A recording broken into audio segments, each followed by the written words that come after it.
launch of the Global Islamic Fintech Report 2021. My name is Abdul Haseeb Basit, co-founder and principal at Elipses, and I'll be your host for this session. I'm delighted to release today's report, which marks the third year that we at Elipses and our partners at DinarStandard have researched this sector. We're also pleased to have the support of our marketing partner, Salaam Gateway, alongside us. This year, we've joined forces to deliver the most comprehensive view of the industry to date. The Global Islamic Fintech Report 2021 presents the first of its kind market sizing of Islamic fintech across 57 OIC countries. Our Global Islamic Fintech or GIFT Index assesses 64 OIC and non-OIC countries in total on their conduciveness to Islamic finance activity. We also showcase 8 of the top Islamic fintech hubs globally and take a deeper dive into their regulatory initiatives and trending verticals. Our landscape and database highlights 241 Islamic fintechs operating globally today. And finally, to complete the report, we present the results from our industry survey, gathering insights from industry practitioners. The report is available right now to download from Salaam Gateway. You'll find it in the special coverage section on Islamic fintech. A special thanks goes to our strategic partners without whom the report would not have been possible. That's Malaysia Digital Economy Corporation, Qatar Financial Central Authority, Architect, DDCAP Group, New World Group, and Tayyab Islamic Bank. The next part of this session will be presented by my colleague and co-author on the report, Tayyab Ahmed, who is Associate Partner and Islamic Finance Practice Lead at DinarStandard. Before Tayyab dives into the key findings, we've got some poll questions for you. These should be coming on your screen momentarily. If you don't see them, please press the polling button on your Zoom toolbar. Just give those a moment to pop up. So the first question is, which jurisdiction tops the GIFT Index for Islamic fintech conduciveness? Is it Indonesia, Malaysia, Saudi Arabia, UAE, or the UK?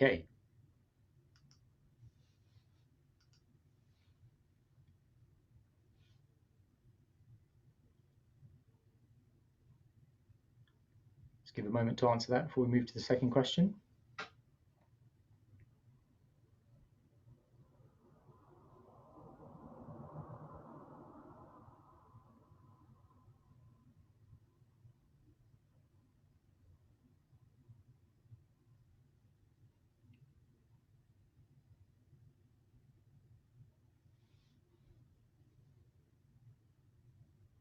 Moving to the second question. What was the estimated market size based on transaction volume for Islamic fintech in 2020? Was it $490 million, $4.9 billion, or $49 billion?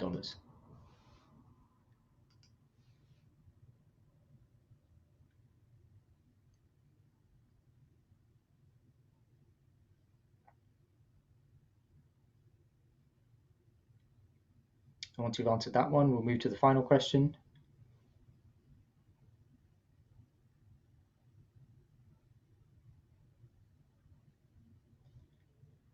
Which Islamic fintech sector has seen the most activity by the number of companies to date? Is it alternative finance, digital assets, payments, raising funds, or wealth management?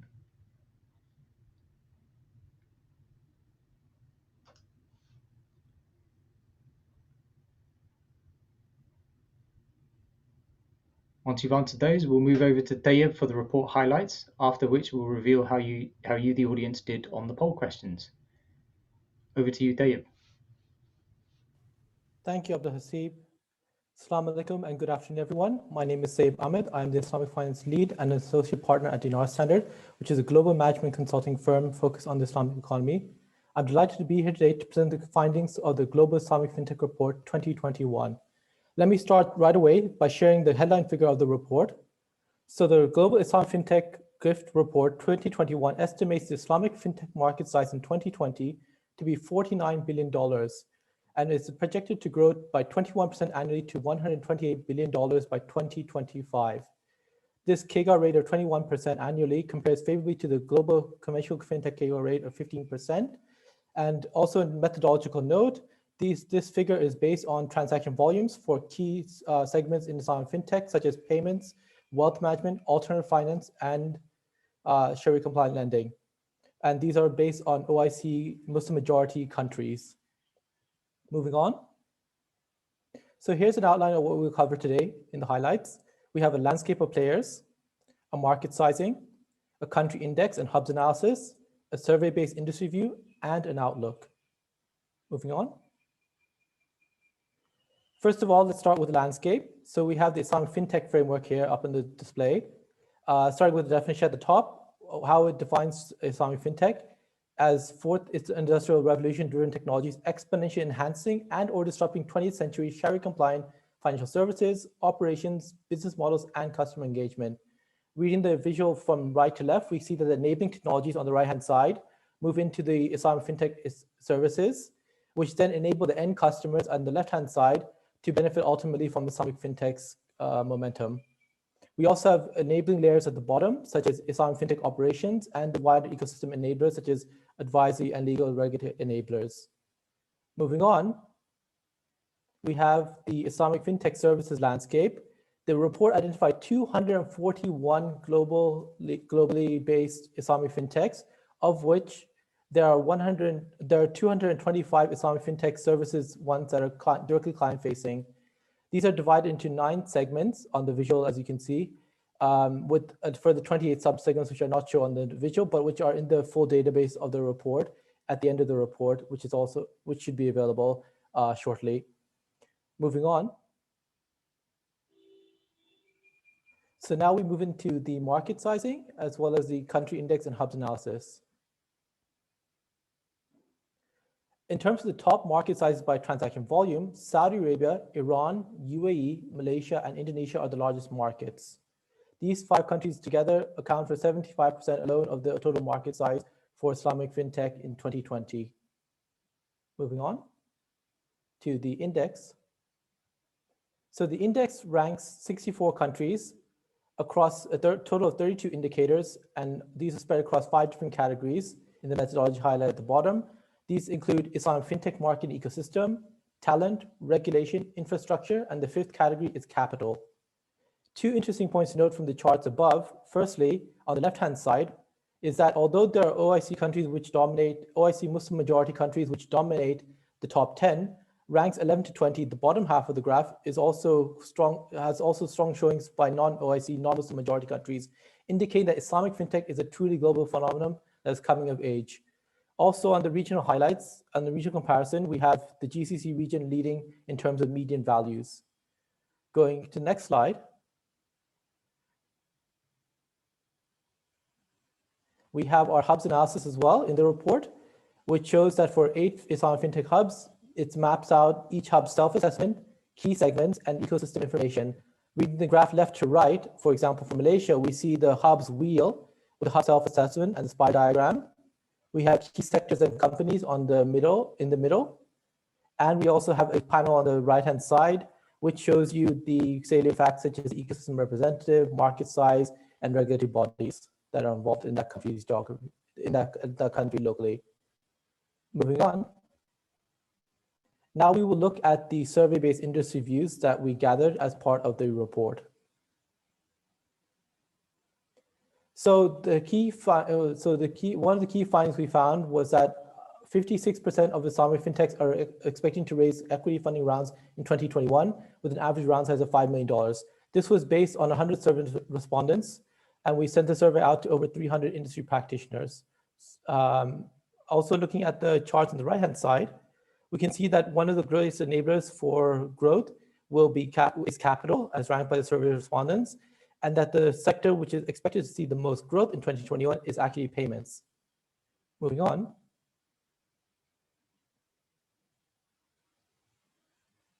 And finally, we move to the outlook, in which we look at the future of Islamic Fintech. Firstly, we start with an outlook which looks at the geographies and the growth and investment opportunities. On the left-hand side of the heat map, you can see the segments listed vertically. And on the horizontal side, we can see the different regions. And the heat map is color-coded red and green, red being the ones with low activity and green being the ones with high activity.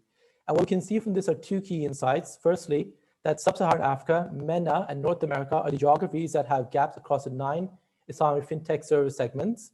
And in terms of the segments themselves, the gaps are most prominent in capital markets and insurance. Reading across the rows, we see that they are the ones with the most read entries. Social finance also has a lot of underdeveloped is also underdeveloped in many geographies and is the one to watch in future as well. Moving on. Finally, we have the Islamic Fintech categories, growth and investment opportunities, where we look at the segments and map them relative to each other in terms of which are the leaders, emerging, maturing, and dormant ones among the 9 segments. And we can see that payments, deposits and lending, and raising funds are crowd segments, but continue to display high momentum and represent low-hanging fruits for investors, which is why they've been highlighted as the leaders in the segments view. Next slide. And just another analysis we did in the Outlook section was we looked at the OIC Islamic Fintech hubs and their growth and ecosystem conducive mapped up in the different sides of the matrix. And we found that UAE and Malaysia are leading hubs, whilst Kuwait, Pakistan, Qatar, and Jordan are emerging hubs, which are good propositions for seed and early investors. I'd also like to draw your attention briefly to Saudi Arabia, Iran, Indonesia, and Bahrain in the bottom right-hand corner, which are maturing hubs, and notice especially for their market size, especially the first 3 mentioned. So although there's low growth rate, but there's high conduciveness of the ecosystems and also a large market size, which may interest later stage investors. Next, please. And that marks the end of my highlights for the report. I hope you enjoyed them, and please check out salamgateway.com for the report, where you can download the full report. And here's the website to go to. Thank you. Back to Abdul Haseeb. Thank you, Tayyab, for that whistle-stop tour through the report. Let's take a look at the survey results, the poll results, and see if how the audience did in getting the responses correct. Which jurisdiction tops the gift index for Islamic fintech conduciveness? 60% chose Malaysia, 22% UK, with UAE, Saudi, and Indonesia taking the rest of the votes. The correct answer is, of course, Malaysia. So well done to 60% who got that right. Next answer.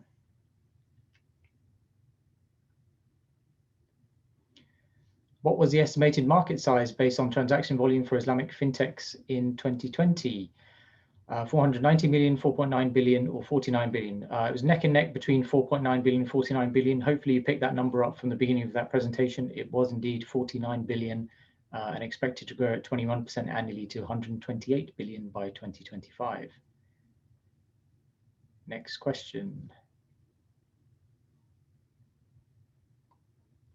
Final question was, which Islamic fintech sector has seen the most activity by the number of companies to date? The top answer was alternative finance, closely followed by raising funds, which is peer-to-peer and crowdfunding, and wealth management. The correct answer is actually raising funds, peer-to-peer and crowdfunding has the most number of companies, but the alternative finance segment and payment segments are close behind, with wealth management and digital assets growing significantly over the last 12 months. So thank you for everyone who took part in the poll. Hopefully you managed to catch those snippets throughout Tayyab's presentation.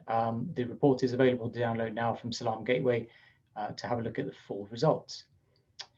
So the final part of today's session is a panel discussion with leading industry experts in the Islamic fintech sector. Our panel is moderated by Emmy Abdul Alim, Managing Editor at Salaam Gateway. We'll be taking audience questions to the panelists, Tayyab and myself, at the end of the panel discussion. Please use the Q&A function on your Zoom toolbar to submit your questions, and we'll address them at the end of this session. Emmy, welcome to the stage. Over to you to introduce our panelists. And if all our panelists could turn their cameras on, we welcome you to this event. Thank you, Abdul Haseeb, and good evening from where I am in Singapore, in Southeast Asia, and where Surina is as well, in Kuala Lumpur. Good afternoon if you're in the Middle East, as Henk and Rafi-Uddin are in Dubai and Doha, respectively. And in the morning or going into the early afternoon for everybody else, that's Stella and Sadiq from New World Group. Thank you for that highlights of the report. There's some very interesting numbers that came up there, and I think from the poll answers, it was clear that there was some sort of key numbers, top of which I felt was the number of the market size, which the report says is 49 billion. And there was like 41% and 41% saying 4.9 billion and 49 billion. And Tayyab in his presentation highlighted that this is transaction volumes from the Muslim majority countries. So that's the 57 countries of the Organization of Islamic Cooperation. And this is not a global number, if I'm right, Tayyab. That's correct. Yeah. Okay. So I want to lead with that because, you know, we always lead with like these big numbers. However, the report also says, if you read it, that this 49 billion is only about 0.7% of the current fintech industry globally. So, you know, the Islamic fintech, in terms of its transaction volume, is less than 1%, which means that it's smaller than Islamic financial assets globally, which is currently about 1% or a little bit more. Our panel today, 5 people, is quite a big panel, and they largely come from 3 jurisdictions. 2 from the UK, that's Stella Cox, who's Managing Director of DDCAP Group. Hello, Stella, with a wonderful background. Adam Sadiq, who's CEO of New World Group, who is not showing his face, or I don't see him on video. Adam, are you there? Can you turn on your video? Hooray. From the background, you can see which football club he supports, and we will not fault him on that. And if you could unmute yourself as well, that'd be great. From the GCC, we have Henk Jan Hoogendoorn, who is the head of financial sector for Qatar Financial Center, and he's in Doha. Hi, Henk. Hi, good evening. Thank you. Can I just say, Henk, it's really nice to speak to someone from Doha and be able to talk about Qatar once again. Yeah, we are very happy to support the report as well. Fantastic. And next door in Dubai is Rafi-Uddin Shikoh, who is Managing Director of DinarStandard. Hi, Emmy, and hi, everyone. Good to be on. Disclaimer, Rafi's my boss. So he gets up really lightly today compared to everyone. Or not. I do want to start with Rafi and then go down the line, because there's a $49 billion number, which is less than 1% of this global transaction volume. People will read the report and look at the methodology, but how did you come up with that number for the 57 countries of the OIC? Sure.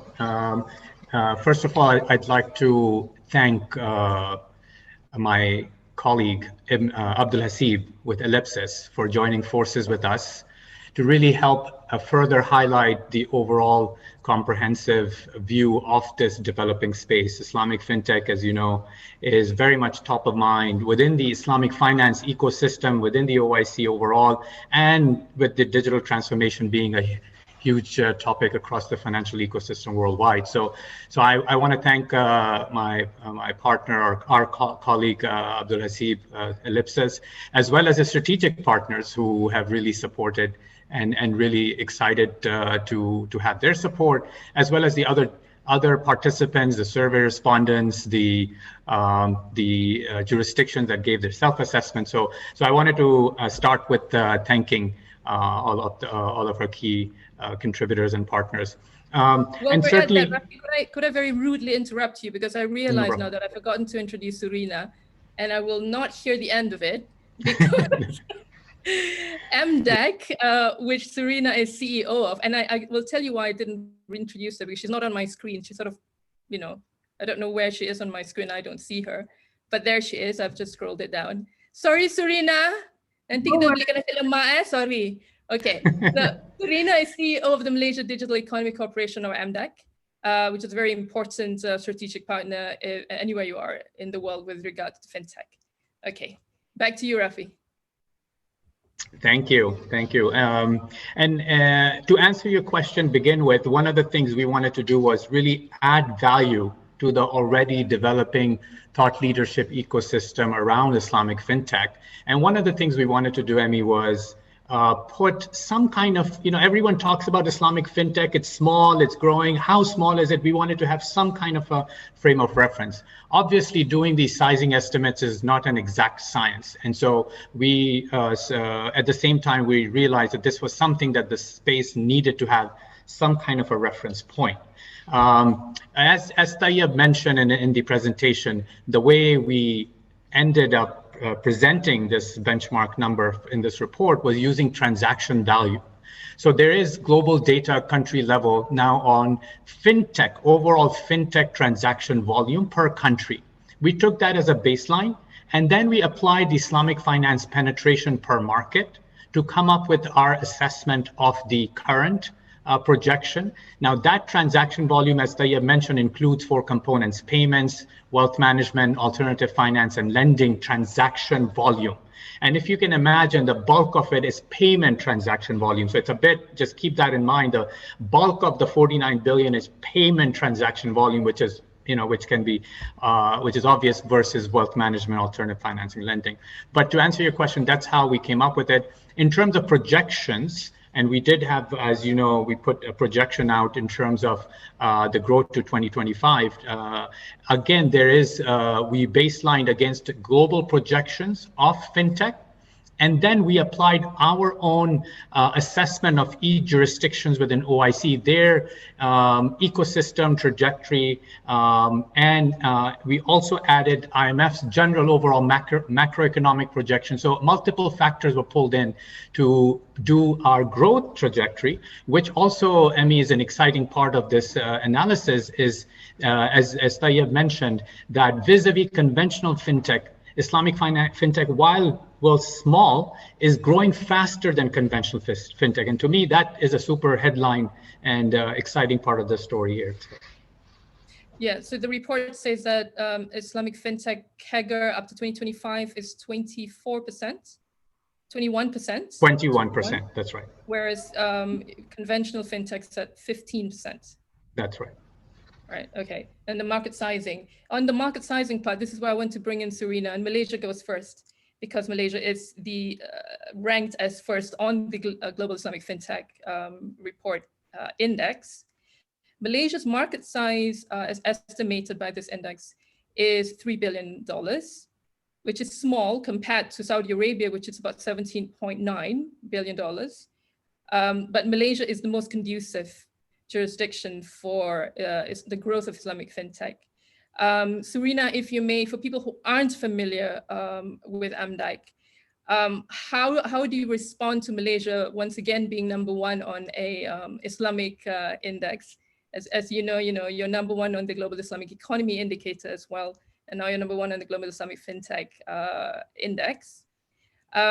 We always say Malaysia is yours to lose. You have a lot of competition coming up. Saudi Arabia is second and UAE is third for Islamic fintech.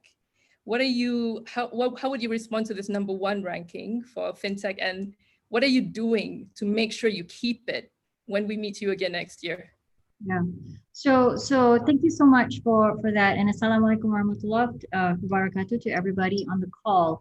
And so this is something that we feel it's almost like a coincidence that we're there, because it's something that we've been building upon over the years.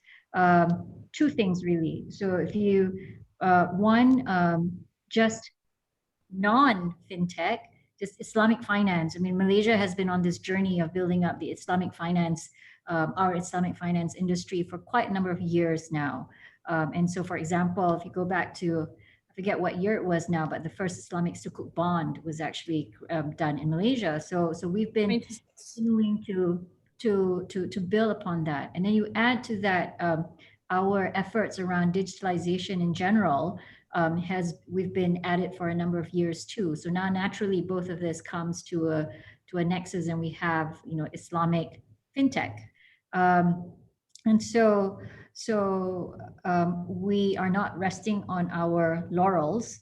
We continue to do a lot of work in coordinating all the efforts that's required, because the real opportunity now is to take all the principles and then apply it to a market. I think, Rafi, I remember last year when we were talking about the report, one of the big aha numbers that you had shared talking about market was not so much just the Islamic fintech market, but you talked about the Islamic digital economy, the Islamic economy in general broadly. And that is a very big, I think you said it was 2.3 trillion or something like that, which consists of, you know, all the different sub-segments in which Islamic fintech is one. That's right. And so as Malaysia, we continue to think about growing our Islamic fintech market. We recognize that the opportunity really is, it's not just building up products and solutions in Malaysia, but it's really the whole market that's out there. And consistent with what you had said, so I think I wrote down PAWL, Paul. On our side, we call it, the nomenclature is SLIP, savings, lending, investments, and payments. So we continue to do that. We're quite lucky, really, in the sense that we have quite progressive regulators. And so I have Bank Negara to thank and securities commissions and others as we continue to make the push towards continuing to build up, you know, fintech and Islamic fintech. Okay, on that, we got at Doha because Henk is the next one that represents a state-linked agency. Doha in the report is characterized as a maturing Islamic fintech market. And you're surrounded by, you know, jurisdictions that are hardcore going into this. I mean, look at the money that Saudi Arabia is pouring into its ecosystem. This is huge, huge money. And then, you know, the UAE, of course, it started like many years ago, and it built up its capabilities as well.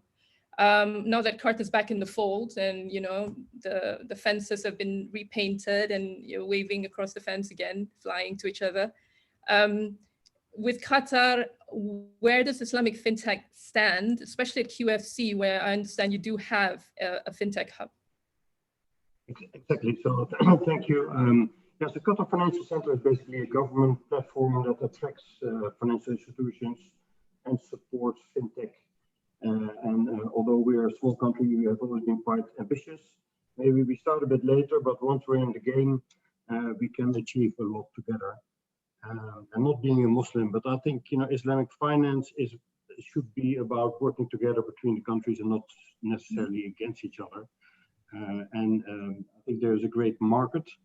What I think is specific for Qatar, yes, we have an emerging fintech scene, and all the local stakeholders work together in something what we call an umbrella like Qatar Fintech Hub, and that is very much orchestrated by the central bank, so our regulator. So we all work together. I think that is important, and what we are doing at the moment is creating waves or cohorts of fintech companies that come to Qatar and can operate in Qatar and from Qatar in nearby markets.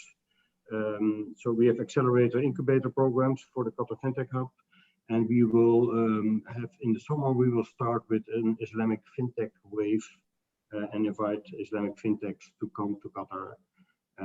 And what we do is basically we help them to give them market access and access to capital. And I see in the report that one of the challenges is basically getting access to capital. That is not of an issue in Qatar.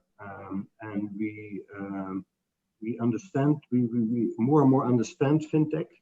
And I believe personally that there is a great opportunity for Islamic fintech.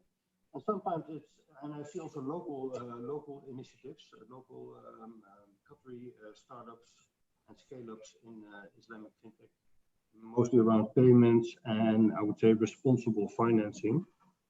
So yes, there is a big interest in Islamic finance in general, and with a tech-savvy population and people who like to invest in tech, I think this is a great country, and that's why we are on the map, and that's why we're supporting the global survey, and we are glad that we're already in the top 10. So there is room for growth. Yeah, on 2 points, you mentioned that in the summer you're starting an Islamic fintech cohort. Is that the first ever one for the incubator and accelerator? Yes. Under QFC? Yeah, and that can be. How do people apply? Is it open now that people can apply to get in? Yeah, so already we had the first wave was more around payments because that's really necessary in the country, and the second one is about, which is about to start, about innovative technologies, and there are also one or two Islamic Fintech companies already in that cohort. I forgot the names actually, but there are two already there. But the third one will be specifically for Islamic Fintech as part of the program. Okay, and on the second point, this is the very big statement for all of you startups listening out there. Henk said, capital is not an issue in Qatar. No, if you all heard that, you have to start applying because that's where apparently you're going to get your money. Why is capital not an issue? Don't wait for the program to start. So if you have a good idea, please contact me personally because I'm happy to help. And honestly, we cannot help you all because some ideas cannot work. But I believe that the people we've spoken so far have brilliant ideas, and sometimes you just need an angel to step in, and then you will move ahead. I cannot promise that we will invest in everyone, but we will do our best to make this a success. But you already said that capital is not an issue in Qatar, so how can you not promise that you are not giving everyone money? You're going back on your word, Henk. No. But I'm originally a banker, so people have to come up with a good idea, and they're excellent ideas. And honestly, what I also see is that some fintech companies that don't call themselves Islamic, but basically have the potential to become Islamic. So I also would like to challenge some of the existing ones, guys. Create a Islamic branding around your technology, and then you have a great start. Okay. I want to one question for both Malaysia and Qatar before we head to the UK is market access, which Qatar wants to position itself as giving startups and fintechs market access to the region. I'm assuming GCC and the wider Middle East. Is that what Qatar is aiming for? GCC and the wider Middle East? So when I talk about market access, so there's some fintech in general, who have a separate, maybe disruptive model, and they would like to have customers and be successful. Most of the fintech and Islamic fintech companies that I've seen, they have a technology which can be used by banks or insurance companies or whatever platform. And what we will do is we will connect those companies with the people that can use them.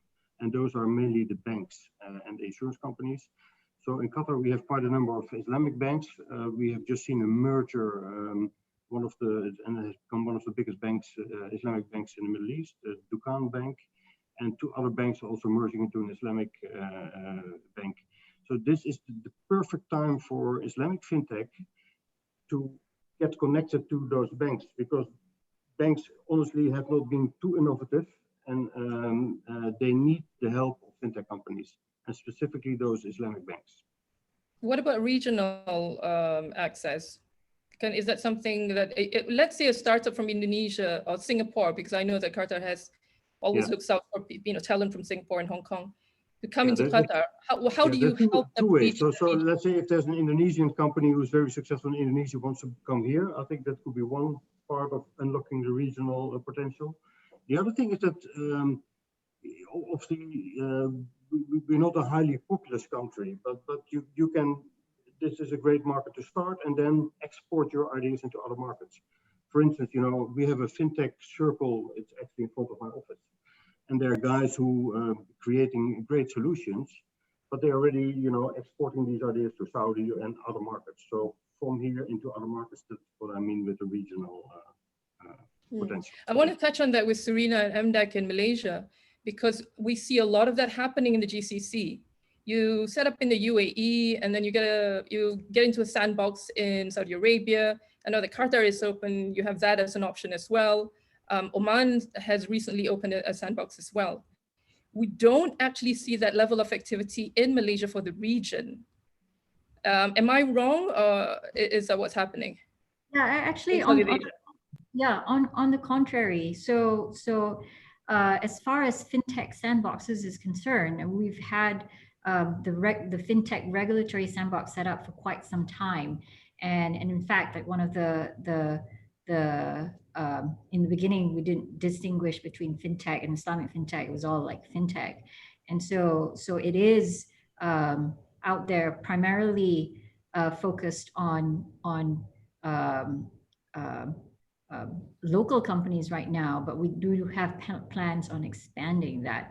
In fact, like last year, we announced the National Technology and Innovation Sandbox, which has the concept of a regulatory transfer, not just for fintech, but for other things. But the regulatory sandbox for fintech has been in operation for quite some time now. What about access, using Malaysian access? Because this report says you're the most conducive jurisdiction for Islamic fintech to go and grow. How, if I go to Malaysia, how can I know if I can access the regional market? Indonesia, Brunei, Singapore, Thailand, Vietnam, Cambodia. Yeah. So from our standpoint, like we like to think of it as land and expand. And so the market, so the infrastructure that we have, or the community that we have, is quite conducive in that. So say, for example, on the fintech side, one of the things that's most important for fintech is like understanding the regulations around it. And so we've got an established regulatory boot camp. That's some of the programs that we have over here. And so the additional the support that we have, the programming that we have, can help also companies master one region so that they can then expand into different regions from then on. And then the other, as it talks about companies, startups landing and expanding through the variety of what we like to call it GAIN. So gateway, so Malaysia as a gateway. So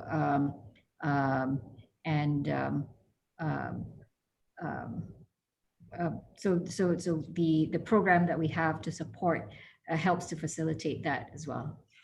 Okay, I have to move on to Europe now, because otherwise they'd feel really left out. So Stella and Adam in UK, on that note of sort of a regional market and access, now that unfortunately the UK is out of the EU, looking at Islamic fintech in the UK, which is very robust for a non-OIC, non-Muslim majority country, it ranks very highly in this report's index. And in the last year, at least, you hear of new Islamic fintechs coming up every few months. So that's a lot of supply of it, and I'm assuming they're responding to demand. In that context, for the UK Islamic fintech, is it enough for them to just sort of exist in the UK where they are now? What stage are they at now? And do they need to grow elsewhere outside of the UK as well? Oh, hi, Emmy. I'm happy to. If you want, Stella, I can take this first, if that's okay. Whichever, Adam. I'm very happy for you to go first. Thank you, Stella. Well, firstly, assalamu alaikum, everyone, and sorry for my bit of a disconnect when I started the call. But Emmy, thank you for the for the question. Look, I don't think we need to look at the UK in isolation, right? The UK in a post-Brexit environment is a bridging, can play a very strong bridge to the rest of the world, particularly across Commonwealth countries. There are a few aspects that I think we need to consider when we're thinking about Islamic fintech and thinking about just fintech as a whole. Number one, at the beginning of the report, we have talked about numbers. And for me, I think, Emmy, you hit the nail on the head when you talked about these numbers, right? We all talk about big numbers. We're talking about this, not just Islamic fintech, the Islamic economy, many trillions of the economy, right? We don't know if it's 3 trillion, 5 trillion. You hear a lot of numbers, right? For me, the numbers are very, very overrated, because for me, it's about quality over quantity, number one. Growth does not equal success. Because if we're talking about growing to 128 billion by 2025, we've got to appreciate that some of the world's leading companies like Amazon are 1.5 trillion market cap, right? That's one company. So let's not focus on the numbers and let's focus on quality. So for me, one of the things that I'd like to see happen going forward is I'd like to see an ecosystem led by entrepreneurs in the private sector. It's great to see the great government support. It's great to see representation from Qatar, Malaysia, and the rest of the world. But quite frankly, you need to bring these two worlds together and harmonize that. Not looking at the UK in isolation and not looking at governments in isolation. Now, if we're going to get the entrepreneurs to build the ecosystems of tomorrow, we need to start thinking about where things have gone wrong. Because quite frankly, if we do look at the overall economy being 3 trillion, 4 trillion, well, what's actually been done to, why is it only 49 billion today of Islamic Fintech? It's not good enough. So you've actually got to focus on the pain points of where things have gone wrong. If we understand the pain and we start reflecting and understanding where things went wrong, we can start solving real world problems. And for me, one of the real world problems exists today in the fact that there's 800 million unbanked in the Muslim countries. 800 million unbanked out of 1.5 billion unbanked in the world. 800 million are coming from sort of Muslim countries or Muslim majority countries. That's not the UK, that is South and Southeast Asia and some of Africa that make up the majority of that. Now, so for us, the way I look at it in representing New World Group and our portfolio companies and our expansion plans, it's not going to be just enough to have UK as a hub, which is one of the reasons why we've now set up and established an office in Malaysia, which will be announced very soon. So you'll see very soon New World Capital expanding into Malaysia, establishing a team to capitalize on the opportunity set that exists in the region, but also to capitalize and support ecosystems where, quite frankly, we need to fix real world problems. So one for us is, you know, the issue of the unbanked. One is the uninvested and the uninsured. But if we go back to the UK, what's interesting, in the UK, even in our back garden, you're talking about close to 3 to 4 million Muslims in the UK. So it's quite a sizable population, right? It's quite sizable. Now, 3 to 4 million Muslims in the UK have either been underserved because they're actually not the ones investing and in pension funds and in savings accounts. We've got to identify, is that because of these funds don't comply with their principles? That is one thing that we've got to address. Or is it because they are too focused on making a quick gain on maybe investing in real estate or things that which are bricks and mortar and things which they understand? So I think we need to spend a lot of time in understanding what are the reasons why out of that 4 million Muslim population, why they're underrepresented in investing in savings accounts and pension funds. So for me, we're looking at fintech in a broader sort of ecosystem play. We're looking at how do we build the pipes, you know, building the pipes of tomorrow, thinking about it more in a sort of a 10-cent Alibaba context.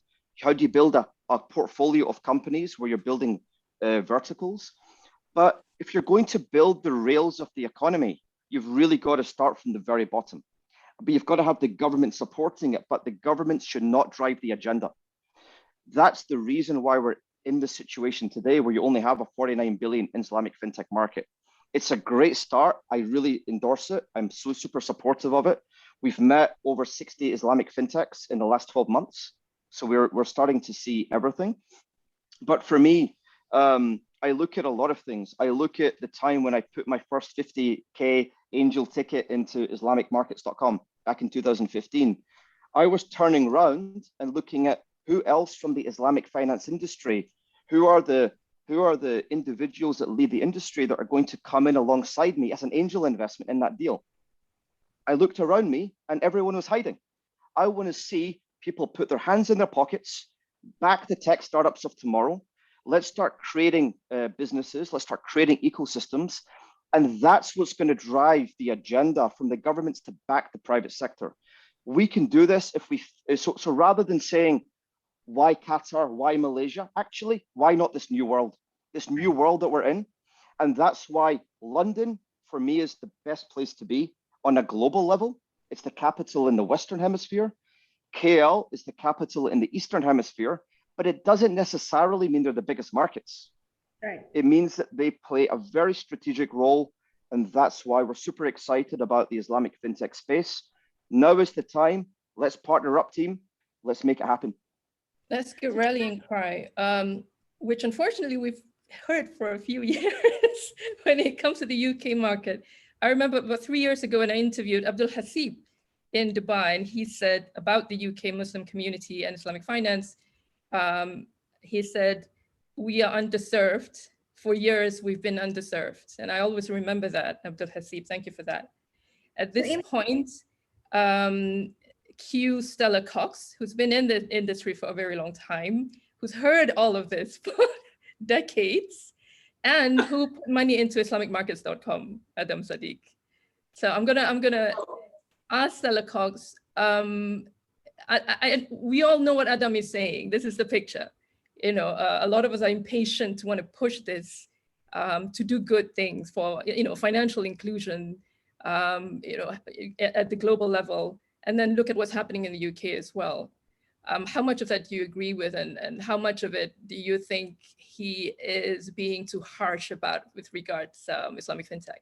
Oh gosh, Adam and I are co-invested at DDCAP and NWCA, so we often have points of agreement and alignment, and occasionally we differ, and we're quite happy with that as well. Emmy, just to pick up on your questions, and first of all, thank you to the sponsors and the organisers for having me today, and also a compliment to everybody for the diversity of this panel from so many different perspectives. So well done indeed. Just picking up to start with on something that Henk was saying.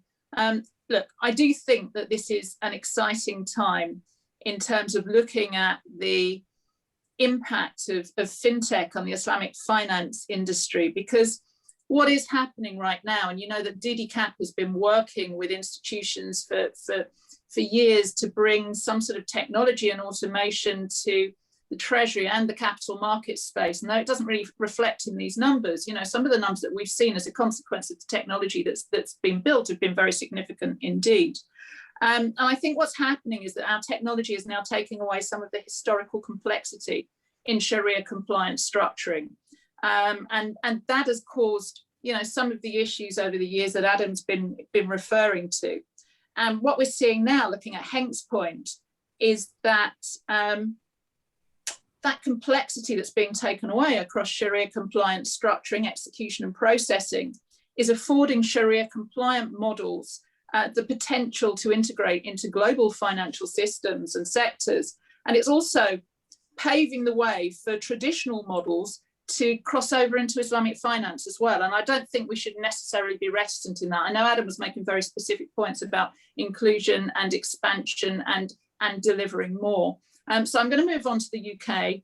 Emmy, as you say, you know, I'm identified with the UK, and I'm certainly not public sector, but I always try to fly the flag. I'm a big believer in what the UK has tried to do to build its own domestic Islamic financial services proposition. I agree with Adam. I don't think we've always got it right. I think it's a point of reflection, retrospection, and to see what we can do better. But in terms of fintech, why, and endorsing Adam's views on the UK as one centre for reaching out. Well, you know, the UK, we know we've got a world leading proposition for fintech, and it's the home to more than 2,000 fintech companies. And they're here because we are considered in the UK to have a forward-thinking perspective on regulation. Our markets and our geography offer good access to capital. And also that connectivity to a very evolved, leading, innovative, broader financial services sector. We've got world-class talent here, and we've got fintech expertise that permeates the whole of the UK. So it's not just a London thing, despite me sitting in front of this great bridge at the moment, which is a little bit virtual, but it's all about the market and the UK as a whole. So in combination, this has placed us at the leading edge of innovation within fintech.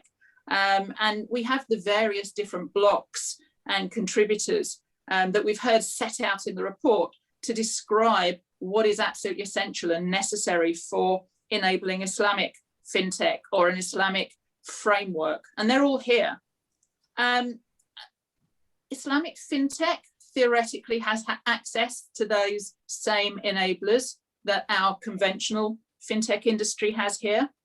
And I guess from a UK's credentials perspective, we'd say on top of all of those things that we have for fintech here in the UK, we have government and we have interested institutions, regulators that understand Islamic financial practice. We're open to all. We've deliberately enabled to make sure that we are welcoming to Islamic financial practitioners, markets, transactions over the years. There's currently a focus here within government at expanding its partnerships, looking at its international outreach, and that's touching again on Islamic financial proposition. And I know within government, there's thoughts around, okay, what have we done over the last 20 to 30 years? But what are our highlights? How do we need to adapt our model? How do we need to adapt our support? And how do we need to work with private sector to do that in specific areas? And fintech, of course, is one. And so we're delighted that as an ecosystem conducive to Islamic fintech, we rank in the top 5, but I think most of us here in the UK would like to see that pushing on. Adam touched on private sector. Hey, I'm a huge endorser of not sitting back and relying on public sector initiatives to support what we're going to do in Islamic fintech. Now, I would caveat that and say maybe that's because we'll have a long wait if we do wait entirely for public sector support.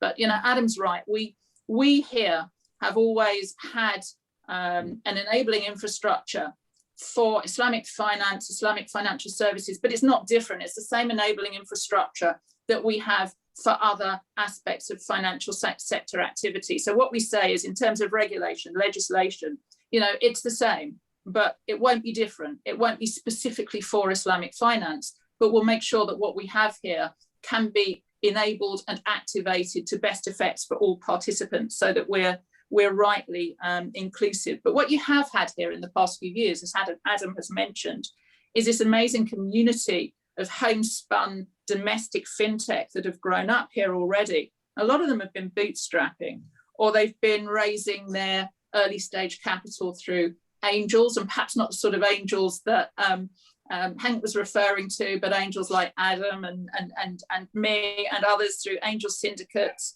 through seed platforms. And others have been aligning with private sector institutions like New World and like DDCAP, who are openly looking for strategic investment opportunities.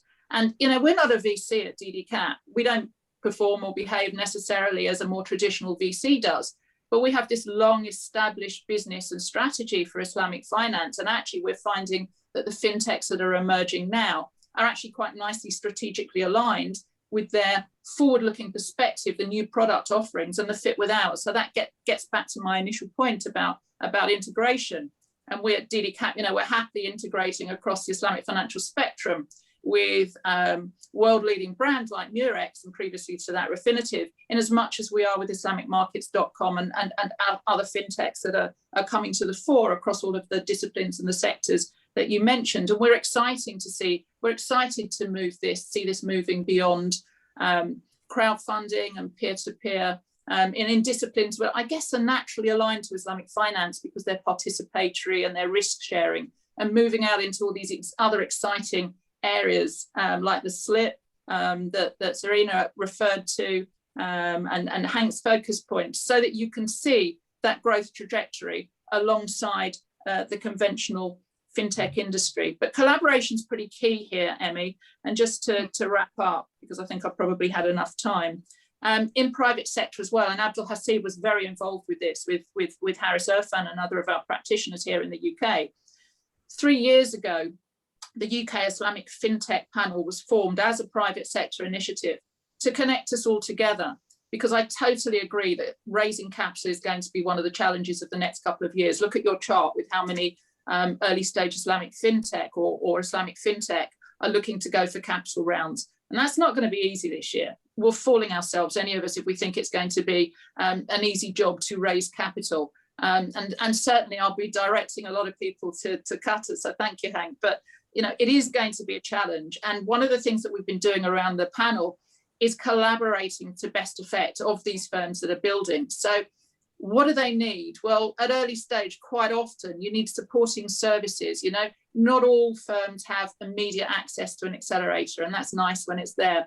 But collaboratively within private sector, we've been making sure that there's access to advisory services, that costs are being minimized, that we're connecting together to look at what we want to do. You know, the FinTech panel connected various different members to Adam and to me so that we could have a look at funding propositions. And again, we were connecting them into our wider networks of shareholders and perhaps the prospect of larger ticket funding further down the line. So I'm a big fan of this collaborative approach that we have here in the UK. And perhaps that's to an extent born out of the fact that we can't naturally resort back to public sector initiatives. But just to wrap up, I saw the outcome of the Khalifa Fintech report, which was mandated by our Chancellor last year to look at UK fintech. And I'm excited to see language around the thoughts of a £1 billion government fund for fintech. And one thing that I can assure you, knowing my colleagues at the fintech panel, is that if that transpires, they'll be pushing very heavily to make sure that Islamic fintechs have access to that, and also that the Islamic fintech community is aware of everything that is available to broader fintechs, which again is attracting foreign fintechs into the UK as well because of that infrastructure and that architecture that we have here. I just wanted to say one thing, and then I have two questions for everyone related to what both of you are saying, which is access to capital and the money and what's going to happen this year. One is that another global fintech report last year by Findexable ranks the US first and then UK second. And if I remember correctly, if you want to align it with the Muslim countries, the UAE is the highest ranking at about 34th, and then Malaysia at about 36th. And then in top 50, you know, Saudi Arabia doesn't even come into the picture. But Turkey, Indonesia are there in the top 50. But that's as an aside, because methodology is obviously not the same and we can compare the two of them. I do have to ask you about access to capital because that's key. It's still the #1 challenge for Islamic fintechs from the survey in the report. And finishing off with both you and Stella and Adam from the UK in terms of access to capital and what we can expect from you this year with regards to Islamic fintech. Sure. Happy to go. Well, look, I think raising capital is not easy anyway, right? Everyone knows, whether you're Islamic fintech or any fintech, right? Raising capital is the hardest job in the world, and typically, you know, it's not for the faint-hearted. Okay, so I think we should all accept how difficult it is to get businesses off the ground and how hard that is, and any entrepreneur will be able to relay the same feeling. And it is clear that there's a lack of capital, particularly at that earlier stage of the journey for a number of angels, because quite frankly, what we've seen is a lot of the more progressive Islamic fintechs, which are maybe at Series A, Series B stage, a lot of the funding actually came from just traditional channels, you know, conventional investors that were very keen on the industry, or they were very keen on understanding more about Islamic fintech. They do have more of a risk-on sort of approach. Now, from a New World Capital and New World Group perspective, you know, we at this business are a fiduciary on behalf of institutional sovereign capital from all parts of the world. We don't exclusively look at Islamic fintech. We actually are born in actually to take stakes into asset managers generally, and to acquire and build asset management businesses. What I've come to learn is a lot of the big Islamic finance deals generally that are happening between sort of big Western institutions in Wall Street or in London, and the big pension funds. If you look at the example of, I think, last week, where your government pension fund, EPF, partnered up with Partners Group and Blackstone in putting together you know, a Sharia compliant asset management platform. Now, a lot of that is happening because they were already on the table on the conventional side. So then when it came to getting a mandate for a Sharia compliant offering, which is still private equity, but, you know, more ESG Sharia friendly or Sharia compliant, they were already on the table. For new entrants, if you apply the same sort of metrics and the same sort of strategy to Islamic fintech in terms of the ecosystem. So thinking about the angels, thinking about sort of more of the VCs, and then thinking about private equity. If the average deal size is 5 million, as we can see in the Islamic fintech space, we need to see larger rounds taking place at a much earlier stage of the life cycle of an Islamic fintech in order to start moving faster in the journey. So I think rather than having hundreds of Islamic fintechs, we're better off backing a few big players with big visions. What do you want to back this year? What are you looking at this year? So we have key initiatives right now. We are setting up a platform right now, which will be launched in the coming weeks as well, called Mosaic. It will be it will be an emerging technologies ecosystem focusing with a strong focus on the Islamic economies. We are targeting, by the way, the world's global Islamic digital bank, building that ecosystem for the unbanked, headquartered in the UK. And we are that is a big initiative for us. The business is called Algebra.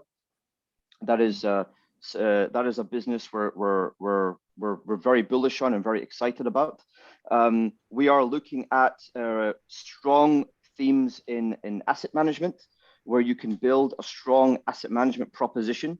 And we do believe there's a lot of work to be done between large institutional players in the West that want to access capital to unlock that whatever trillion of capital there is in the Islamic space, because the products are already there. You don't need to reinvent the wheel. Even before a lot of the Islamic asset management products, which we see coming to the table through fintech today, Islamic investors were investing in gold ETFs as a Sharia compliant play. They were doing this 20 years ago, 10 years ago. So I don't necessarily think we need to recreate the wheel. And I think basically entrepreneurs need to start, need to continue to just never give up. We need to see more and more of this type of platform we're building emerging in other parts of the world. So, as Stella said, I respect a lot about how, DDCAP was formed, because again, it was built as a private sector enterprise that's now getting into fintech as well. So we need to see more evolve into this space. But for us, we're focused on consumer businesses. We're focused on both B2C and B2B. Outside of Algebra Islamic markets, we invested in a business called Pi People as well. We have historically on the angel side have invested in not necessarily Islamic fintech, but I call them Islamic fintech enablers. So we invested in a business which is the Netflix of Bangladesh, right? It has over 100 million users today, right? And this allows a Bengali speaking customer where there's over 300 million speakers to access content on their device. It seems that everyone has a device. I'll stop you there, move, because we don't have much time left. So I do have to ask DDCAP what they're going to put the money on this year and what they're keen on this year. Okay, I'll keep it short. Now, in terms of DDCAP and our strategy, Adam's right. We were built out of an equity partnership over 20 years ago, and we've been established for a while, and we're best known for our intermediation around treasury capital markets products, and also for the technology that we've created. So we're DDCAP, and the technology brand that we have within the firm is Ethos AFP, which, as I've mentioned already, has partnered with sort of core Sharia compliance sector names, as well as with some of the global names across the trade environment, post-trade area, so that we can really integrate to best effect for the entire industry. So within Ethos, we're going to continue to do that, because we're not moving away from the essence of DDCAP's business. It's just that we're doing it in a different way. We've also built out a strong alignment with sustainable, responsible practices that many dialing in will be aware of. And that's evident throughout our business, our culture, our infrastructure, and the way in which we deliver and build our services, and the partnerships that we engage in with others worldwide. But it is quite interesting that in terms of our own investment proposition, we thought, well, we're sort of 20 years plus old and we're investing in our business, but actually we have a more illustrious shareholder that founded ICAP and NEX and other financial sector businesses that were public businesses, and they're identified with technology, and they've divested of those now, and they're private sector again, and they're investing in technology. So they invested in us over 15 years ago to bring in an Islamic financial sector business, and they have other businesses they're invested in that are conventional but have Sharia compliant market applications. So that's really interesting because that's building on sort of one point of evolution and expansion. And we expect that together with IPGL, our shareholder, we'll be looking at that opportunity to continue to build out across those sort of partnerships that bring additional global outreach and achieve scale through the nature of the entities involved in them. But directly with DDCAP, our strategy has been to give a little bit back, I suppose, and try and create a bit of impact within the UK Islamic Fintech sector by investing in UK entities, obviously, that have exceptional technology strategies, but also have an evident SRA alignment. And so, you know, we've started to do that, and strategically as well, because I have to say the choice to us is increasing exponentially, even in a short space of time. We're very tempted quite often too by some of the opportunities that we might have as DDCAP to invest in, that we're seeing in overseas markets, particularly in Southeast Asia. We have an office in KL. We have another that we've had for over 10 years in the DIFC, and we've been seeing opportunities to go there. But in terms of what we do next, well, we invested in IslamicMarkets.com. There are pretty obvious alignments between that business and between aspects of DDCAPs. We're looking at another couple of what I would say are core industry capital markets businesses as well. So really interesting to me that those capital markets firms are not flagging up on this report. And I'm wondering whether that's the way in which they're describing or representing themselves. But I would imagine that there is good prospect for us to expand there. And in terms of the UK, you know, moving beyond the focus that we've had around crowdfunding and peer-to-peer in the last couple of years, there's some great businesses in there that are flying the flag for UK Islamic Fintech. But there are also some other really interesting businesses. I'm not saying that we're going to create a global digital bank in the same way that Adam's firm is, but around some of those smaller firms, we think that there is great opportunity to take them forward, to give them access to broader scale capital, and also to link those really interesting capabilities that they're evolving in the digital asset space, for example, into a global footprint. So I see that there's quite a lot to be done potentially. Again, I've already given this cautionary note. It's going to be a challenge to access capital for a lot of the particularly sort of new and closer to startup names. And it's a matter of, you know, where we can, nurturing those and making sure that they are as protected as they can be through this difficult stage. Although, you know, it's a competitive market, we expect competition, businesses are going to fail. And I do understand exactly Adam's perspective on, you know, looking at the smaller list of names and those that are likely to succeed and scale and add value to the market globally. But I think there is still opportunity to focus on those smaller names who are very unique, very specific in what they do, and actually have a lot of value to add, provided they don't get, you know, caught up in these difficult times and to such an extent that they can't take their propositions forward. Thank you for that. Go back to Qatar and Malaysia in terms of access to capital.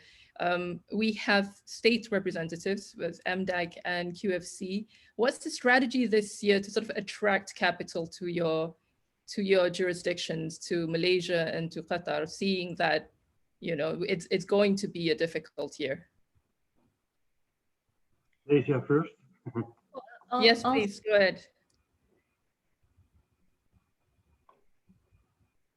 Oh, Henk, I think you... Let's go with Surina first. Okay. Yeah, please. Yeah, so we're doing a couple of things. I'll touch on, so it starts with regulatory environment. So on our side, we continue to push that agenda, making sure that it's a conducive regulatory environment. Malaysia, we've been quite progressive in terms of some of the innovations as it relates to just fintech innovations like crowdfunding, regulation, and even digital assets. We've been focused on that for quite a bit. In addition to that, one of the things that we're also doing is just the government is also providing support. One of the things that we did last year, although it's not fintech specifically, but through Penjana Capital, where the government says it's matching funds for global VCs. That's another initiative that we've started to provide capital. But in addition to that, the other thing that is important that's related to attracting capital and providing access is it's two things. It's helping to enable the entrepreneurs themselves. So the training that's required, helping them perfect their pitch, for example. So we're doing that. And then finally, it is demonstrating that the market is actually there.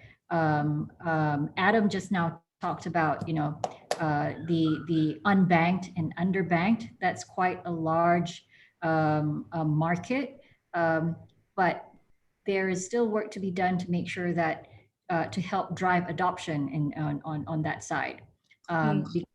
Because what we found, at least on our side in Malaysia, it has to be done concurrently. You build the product, but at the same time, you have to also help drive the adoption agenda too. In helping to enable our fintech companies, what we've had to do also, the indirect support is to help drive the advocacy, the education that's required to really help the unbanked and the underbanked adopt fintech solutions. Because for the most part, they're still going to like traditional financial solutions. One question before we go to Henk in Qatar, and this is the same question for him. This is a tough year. Malaysia sits in a region that is highly competitive with regards to getting capital in terms of investments in fintech. You have Hong Kong, you have Singapore. And a lot of money is also floating around in Indonesia. There's a lot of interest in, Indonesian fintechs and the e-commerce want to go to Thailand and Vietnam because that's the next thing for them. That's the next big markets. So within that very competitive environment, from what we observe, a lot is happening at home. So the government is matching funds. Most recently, Malaysia Debt Ventures and Penang Investments set up a fintech investment fund as well, 100 million ringgit that they're targeting. So the silver lining is that the local companies, public sector and private, are now getting in on realizing that they need to improve the VC sector, right? Where does MDEC come into this picture with regards to trying to win away money from China, for instance, instead of going to Indonesia or Singapore? Indonesia for Islamic and Singapore for like everything else. What's MDEC doing about that? So it's a two-pronged strategy. So on one side, like I said, it's fostering this public-private collaboration. And so I touched on Penjana Capital, and you touched on MDV and Kenanga. Those are all just the examples of public and private sector working together. And so we come from in everything that we do now in trying to advance digital economy, it's private-public collaboration that's required, and we embrace that wholeheartedly. And then in addition to that, it is increasing the helping to increase the quality of the companies that's here. So it's the innovation itself. So with that will help attract capital and help grow the ecosystem as well. I wanted to ask a question about the pandemic and how sort of a safe country would better attract investors during this time, but I don't think we have time for that. Maybe I'll email you. But I think on that, so it's interesting. Despite the geography, what's transpired is the fact that a lot of these, it's moved online. And so last year, for example, there were a lot of investor matching, for example, that was conducted just online, just to help that discovery. So what happened was the challenge that startups, and it was the difficulty to finding each other, because the communities are now, it's harder to find. But one of the things that we did was to help bring that online so that we could help facilitate that discovery between provider of capital and company. Mm-hmm. Henk, what's QFC doing this year? What's the strategy to attract capital towards Qatar so that startups can go and raise money? Yeah, so on two levels. So obviously, there's a big sovereign wealth fund here, and they have their own strategy. What we try to do is bring in, let's say, venture capital funds and set up in Qatar. We see some interest, some big banks come here and they are considering to do something in the Middle East, and obviously we try to convince them to do it in Qatar, and then try to convince the sovereign wealth fund to invest in those funds. So then basically it's venture capital with a stake of Qatari money into it. That is one angle, and the other thing is sort of direct. When the programs that I discussed, the accelerator and incubator programs, those companies that are selected will be invested by the Qatar Development Bank, who has their own tech fund. Currently, I think there's around $150 million into the fund, and there are talks about increasing this number.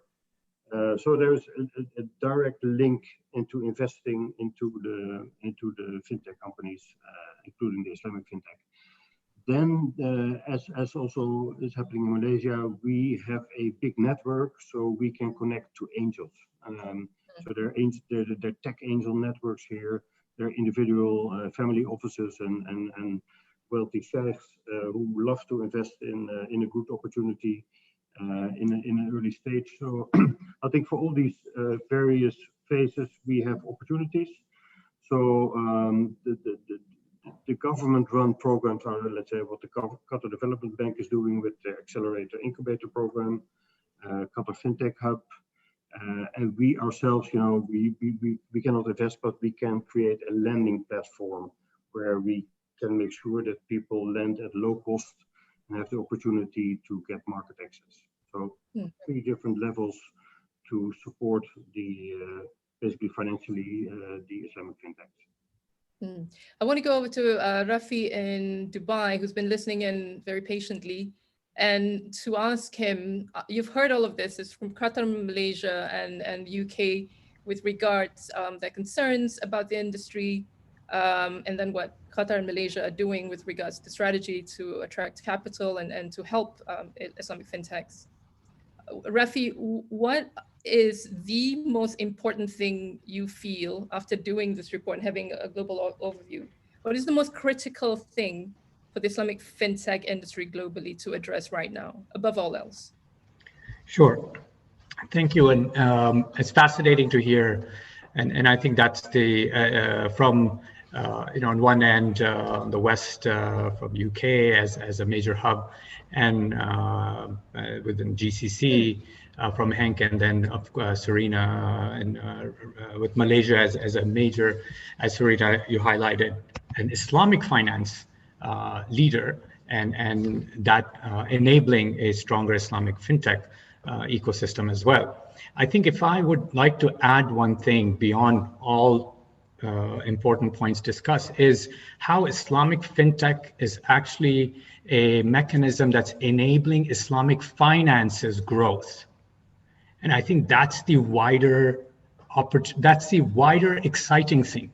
We see a lot of the Islamic fintech startups that are actually bulldozing past the limitation of the incumbent Islamic financial institution and the challenges faced, and really trailblazing into the wider impact that Islamic finance is meant to have, right? So we've all been talking about how in Indonesia it's still less than 10% penetration, and overall, Emmy, as you started with, 1% of financial assets, and Islamic fintech even less than that. But I think the exciting aspect is the enabler of Islamic fintech to help achieve to solve the problems, to address the needs. And Adam, you touched on the social team, the bottom of the pyramid, and the full aspects of the needs that exist vis-a-vis financial services. One data point in the survey of the industry. And Emmy, you picked up on the number one issue, which was rightly capital. But if you see the number two issue, which in fact compared to 2019 had actually grown, is consumer education. And I think this speaks to not talking about bringing more efficiency within the existing pie, but expanding the pie.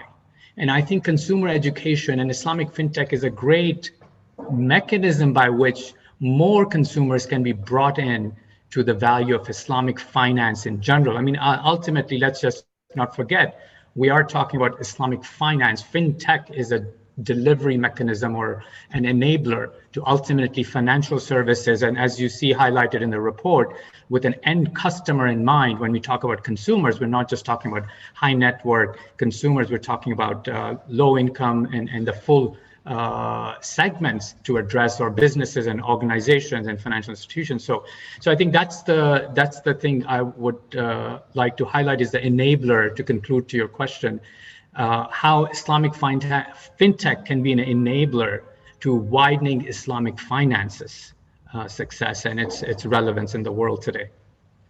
Okay, that's a good one. I have one last question for everyone, and if you could make it as quickly as possible so that Abdul Haseeb can take the Q&As. And this is Abdul Haseeb's question. And he says, if we fast forward to this time next year in 2022, what are some of the developments that you'd like to see have happened in Islamic fintech? Going first to Stella Cox.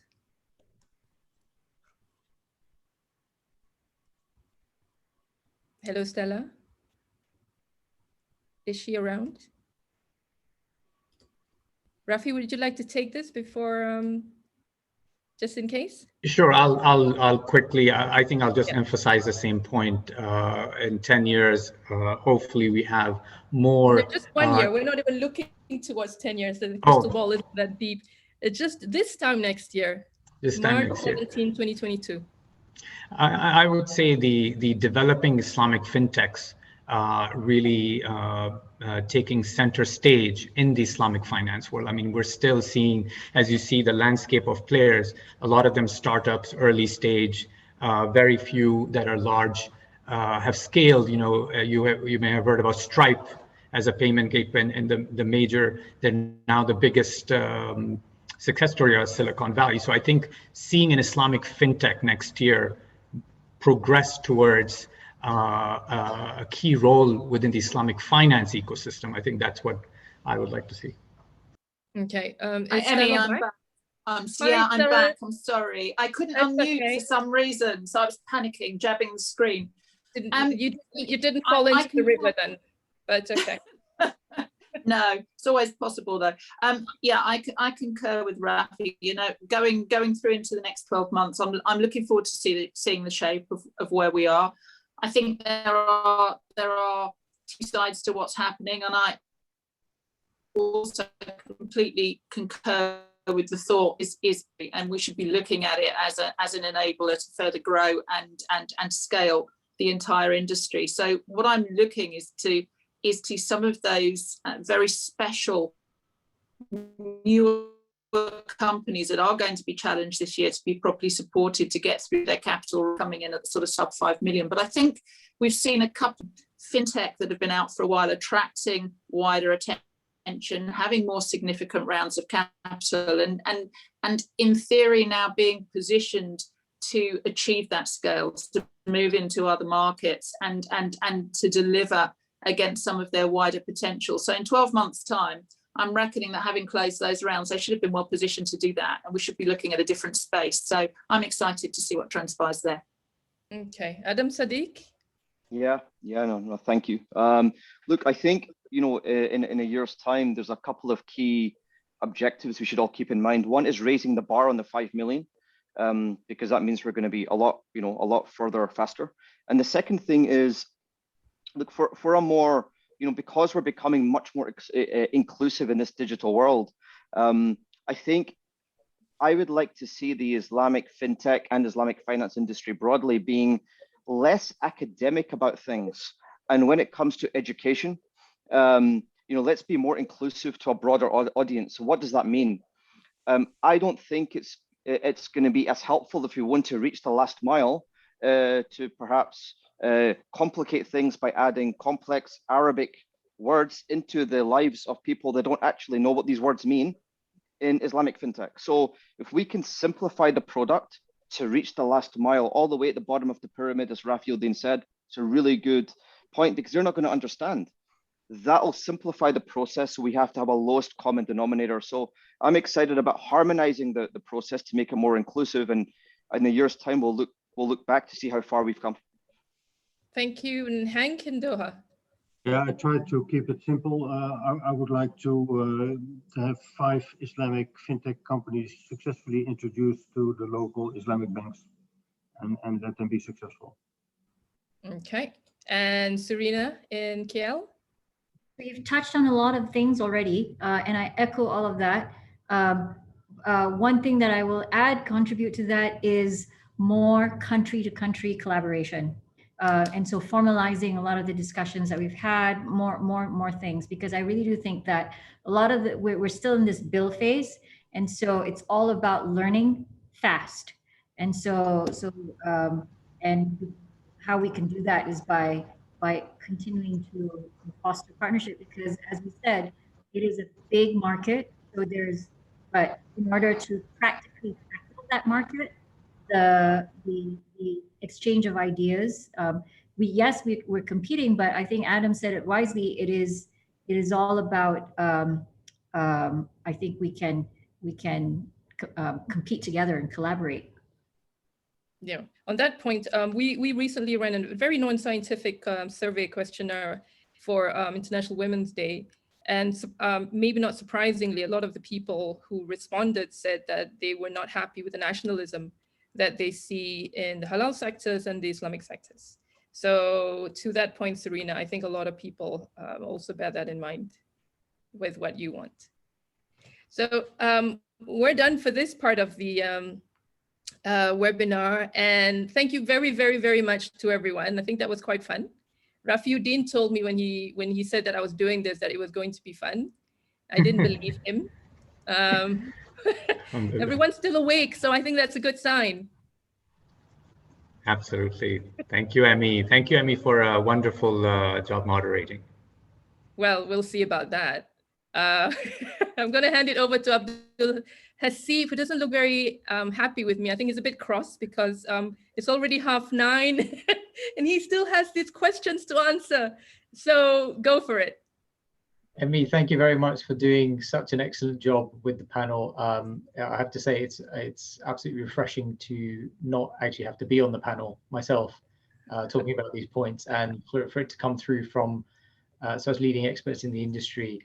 I think in our sort of team chat, we were just sort of batting a few ideas around, and I think we recognise that Team UK have put on a great show today. So thank you for that, Team UK with Stella and Alim. But with QFC in Malaysia, I think there is strong competition.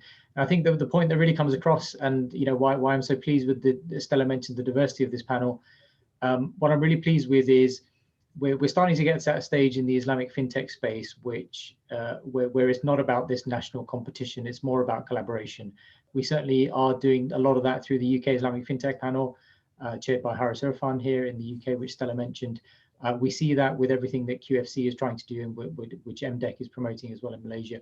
So thank you very much for your efforts. I think that's really what my hope would be, is we see a lot more collaboration in that space over the next year to push this industry along. We do have a few questions. There's a lot of comments. Thank you for all your comments. A couple of questions which I'll quickly pick up. We are slightly over time, but we'll attempt to answer these. Question about the list of fintechs. Is it exhaustive? Obviously, it's not exhaustive. It's as many as we have been able to identify, 241. Specific company, Finterra, is mentioned. It's not on the list. It is actually on the database in Appendix 4. It's not on the landscape because it's seen as an enabling technology company rather than a fintech itself. So it's counted under enablers. So please do have a look at the database. If there's any company that we've missed, there's an email address at the bottom of the database where you can email us and we'll add them to the next round of the database. Henk, your email is in popular demand, which I will share with everyone who's asked for it, seeing as you said capital is no issue in Qatar. Please go ahead. A question about capital. Is it capital or is it education? I think if you have a look at the survey results in the report, you will see the top issues highlighted by fintechs themselves. Capital, consumer education, and access to talent are seen as the biggest three. So do have a look at that, and that will give you a bit more insight. That's directly from founders and practitioners within the Islamic fintech space. A question I'll throw over to Tayyab, given his area of expertise. What are the opportunities for wealth management platforms for Islamic trusts, specifically Waqf? Tayyab, do you want to quickly answer that one for us? Sure. Thanks, Abdul Haseeb. I think it's an interesting proposition in general. However, alignment might be an issue because Waqf are involved in social finance primarily, and wealth management, there must be some alignment between the goals and aspirations of both sides of the equation, so to speak. It's an interesting proposition, and but I think also differentiation needs to be done in terms of how it distinguishes itself from existing crowdfunding platforms which are available for social finance as well. So look forward to seeing something like that if it exists or will exist. Thank you. Questions about Qatar. Will you have any mentorship or accelerator programs for foreign fintech companies? Is Qatar Fintech Hub the only place, Henk? There is actually in the report direct links to QFC and Qatar Fintech Hub's website, so please do take a look at those. But Henk? Sorry, I missed the question. Will if QFC will have any mentorship accelerator programs for foreign fintech companies? Is Qatar Fintech Hub the only place for that? Yeah, Qatar Fintech Hub is basically an umbrella where we all work together. So we are a business developer, Qatar Development Bank is a business developer, and all the banks are stakeholders. So we have a wide network of mentors, not only from Qatar, but also from outside Qatar. So all expertise is there, bankers, regulators, technology people. Yeah, so we have an active mentor program. Once you are selected for the official accelerator incubator program. But if you have a good idea, again, show it to us and we will see how we can help you. The condition is that you have to set up in Qatar. Thank you, Henk. More requests for your email. Great. We'll get onto those. Last couple of questions. So would it be better for larger scale established conventional players like Schroders, etc., to enter the Islamic fintech finance sector for it to gain traction? Adam, I wonder if I can kick that one over to you, given your comments around Blackstone.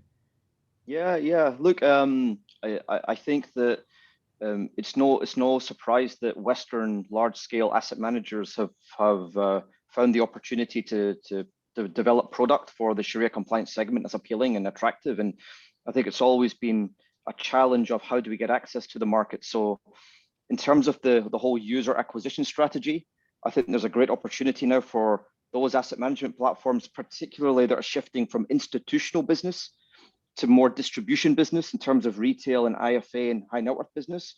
The best way to partner up will be to partner up with sort of digital banking, digital lending type platforms. So one way to do that would be as these ecosystems start to develop. So the question is, how mature does one have to get to be attractive enough for a Schroders, a Fidelity, a Goldman, a State Street, a BlackRock to partner up? So I think maturity is one really important point. And the second one is a lot of these large scale asset managers are not actually that deep into the market in a lot of key Islamic countries, right? So maybe it is an opportunity if they do find, if we do find sort of more collaborative, almost hand-holding the Western institutions into these markets, you could form a number of great partnerships and it could actually harmonize the industry. So I think partnerships and cohesion can be born on the back of actually connecting the OIC with the traditional Western heavyweights. Thank you. And another question from Hassan. The Islamic asset universe with regards to Islamic asset management is still very small on the retail level. How can the industry improve this? I think we've seen, in the report, what we've seen actually this year is real growth in that wealth management sector. So we are seeing a lot of activity in this space. I think generally my assessment of this Islamic, the sort of the capital stack within Islamic finance is that we are missing segments of it, and that's why the issues such as the lack of capital for risk venture capital exists.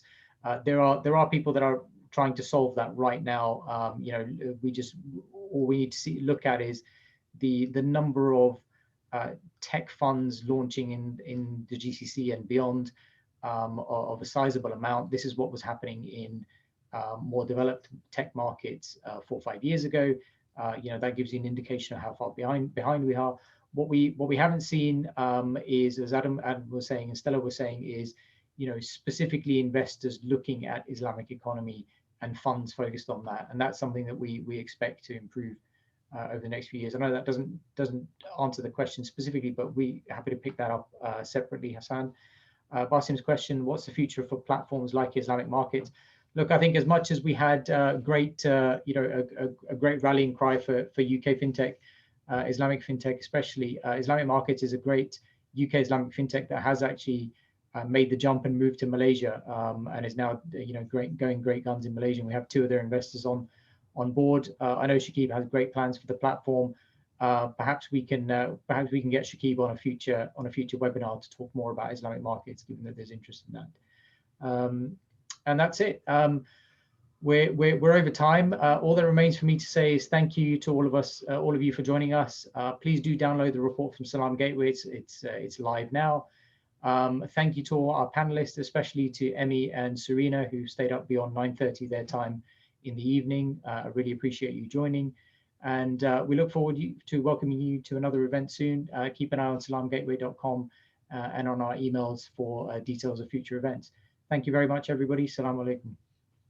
Alaikum salam. Walaikum salam. Thank you. Bye-bye.